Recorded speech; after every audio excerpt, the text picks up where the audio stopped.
Mecca Medina যেমন পবিত্র, মুক্তিযোদ্ধাদের কাছে মুক্তিযোদ্ধাদের সমাবেশ ঠিক অতটাই পবিত্র।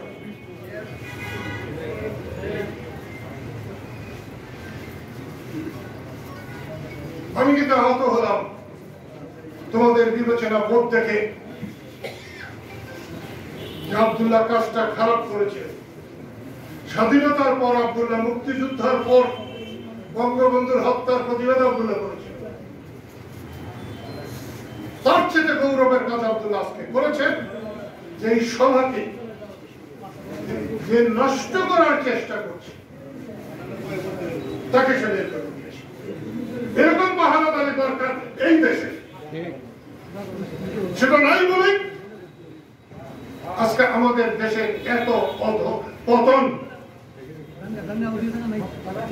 প্রত্যেকেই যদি তার দায়িত্ব পালন করত তাহলে আমাদের দেশে এই নৈরাজ্য হতো না। আমি অত্যন্ত ব্যথিত হয়েছি আলমগীর খান মেনুর বক্তৃতার সময়, যখন কাদেরিয়া বাহিনীর সদস্যরা অধৈর্য হয়ে পড়েছে।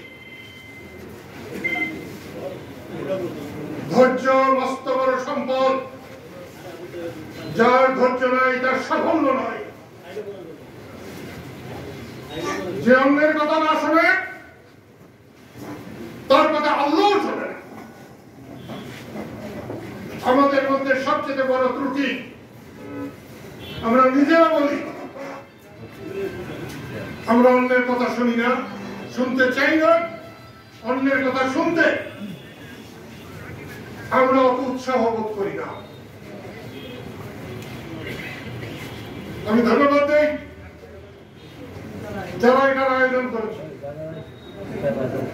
আমার নাম ব্যবহার করা হয়েছে ঠিকই, কিন্তু আমি কোনো কাজ করি নাই।